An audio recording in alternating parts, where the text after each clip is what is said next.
યાત્રા કરતા કરતા કરતા એક સુંદર મજાની ગુફા જેને જોઈ, ગુફાના દર્શન કર્યા. જ્યાં એ સ્થળ આવ્યું, નારદજી પ્રભાવિત થયા. સ્થળનો પ્રભાવ છે.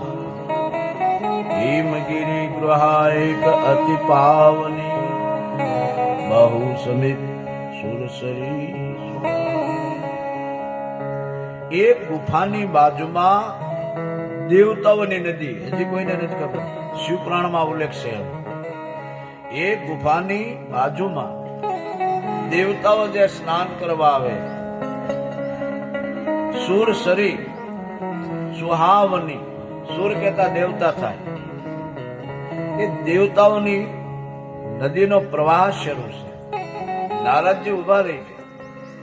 સુંદર મજાની ગુફા, એનું મન પ્રભાવિત થયું. તમારે જવું, ગમે સ્થળે જાઓ, મહાપુરુષે તપસ્યા કરી હોય, કોઈ આશ્રમ હોય, તો તમારે ઊભું ન રહેવું હોય ને તો તમે ઘડીક ઉભા રહી જાઓ. આ ભજનનો પ્રતાપ છે. અહીંયા કેમ ઓછેનો પ્રતાપ, અમારો નહીં, બાપુનો નહીં, મારો કોઈ પ્રતાપ નહીં. પ્રતાપ હોય તો આ મહાદેવનો. આજે 3-3 કલાક તમે જો બેહતા હો ભગવાન શિવ અને શક્તિની સામે બેઠો, આ પાવર હાઉસ છે. હું ઘણે ખરું કથા કહું, બાપુ આ પાવર હાઉસ છે, આ મોટું સબસ્ટેશન છે. અને જ્યારે બેટરી એટલે કે પેલી ફોનની નહીં, મનની ચાર્જ થઈ જાય એટલે અહીંયા ભાઈ આવું મંદિરે પાવર પૂરી લેવો, બહુ મજા આવશે, આનંદ આવશે. અને પાવર તો એનો ઓમ નમઃ શિવાય છે. બાપ આવો.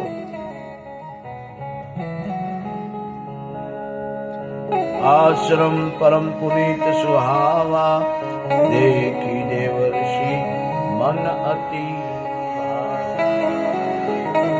મન આનંદમાં આવી. આ બધા અનુભવ તમને કહું છું. કોઈ એવાને આંગણે આપણે જઈએ, આપણે આનંદમાં આવી જાય. અથવા કોઈ આપણે ઘરે એવા કોઈ સંત સાધુ આવે, મહાપુરુષ, તોય આપણે આનંદમાં આનંદ આવી જાય કે ના ના સારું છું, આવ્યા. અને અમુક આવે તો એમ થાય કે આ ક્યાં અહીંયા ભજન ઘટે, બસ બીજું કાંઈ નહીં. સેવા ઘટે, બીજું કાંઈ નહીં. બંદગી ઘટે છે સમાજની અંદર.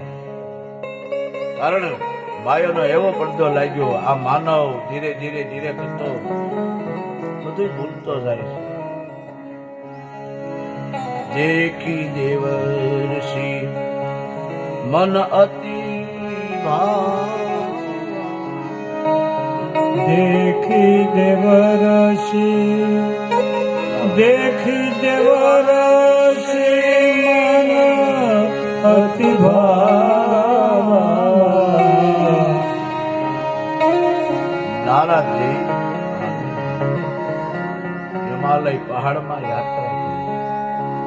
બોલે એમ થયું કે લાવ આયા ભગવાનનું ભજન કરી લઉં, તપ કરી લઉં. નારદજી ગુફાની અંદર ગયા તો એક પથ્થરની શિલા હતી. એ શિલા પર બેહી ગયા અને એવું તપ કરવા લાગ્યા, તપનો પ્રભાવ ફેલાણો.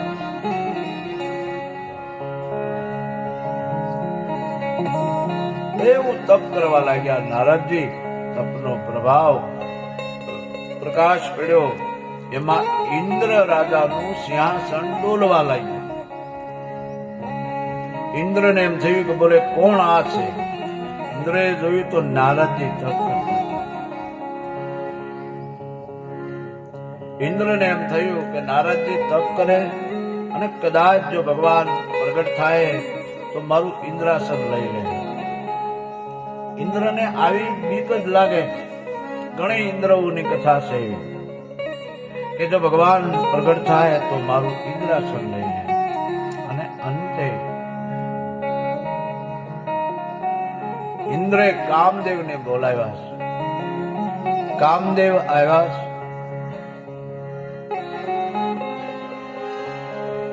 ઇન્દ્રને કહેવા લાગ્યા, હે ઇન્દ્રદેવ બોલો. બોલે નારદજી તપસ્યા કરે, એ તપમાંથી જાગ્રત થાય એવું કાંક કહે. કામદેવ ગયા, નારદજી તપ કરતા હતા ત્યાં કામદેવે અનેક પ્રયોગ કર્યા પણ નારદજીની સમાધિને કશું થતું નથી. તપમાં એટલી તાકાત છે, ભજનમાં એટલી તાકાત છે, કામ, ક્રોધ, લોભ, મોહ, માયા એ પાસે ના આવી શકે. મહાપુરુષો ભક્તોને બાજુ અનેક પ્રયોગ કર્યા, નારદજીની સમાધિ ને કશું નથી. અને એનું કારણ એક છે વડીલો, કે જે હિમાલય પહાડની અંદર, ગુફાની અંદર, અને એ પથ્થરની શિલા પર જે તપ કરતા હતા એ જગ્યાએ ભગવાન મારા મહાદેવે તપ કરેલું. અને ત્યારે કામદેવ આવેલો. તમે આ કથા તો સાંભળી જ છે. ભગવાન શિવજીની સમાધિ તોડાવી, પણ કામદેવ જ્યાં આવ્યો મહાદેવને ખ્યાલ આવ્યો અને ભગવાન પરમાત્મા મારા મહાદેવે તીસરી આંખથી અગ્નિ પ્રગટ કરી અને બાળને ભસ્મ કરી દીધો. અને એ જગ્યાને વરદાન આપેલું કે આ જગ્યા પર કોઈ પણ તપ કરશે કામનો પ્રભાવ નહીં પડે. આ સંતોની ભૂમિ છે, આ જગ્યા છે, આ દેવતાઓનું સ્થાન છે. કામને બાળીને ભસ્મ કરી દીધો. કથા બહુ વિસ્તાર વાળી કામની છે. પછી રતી આવી, રડવા લાગી. ભગવાન શિવજીએ એમને વરદાન આપ્યું આ કલિયુગની અંદર વગર શરીરે યાત્રા કરશે, એટલે ભજન કરતું રહેવું.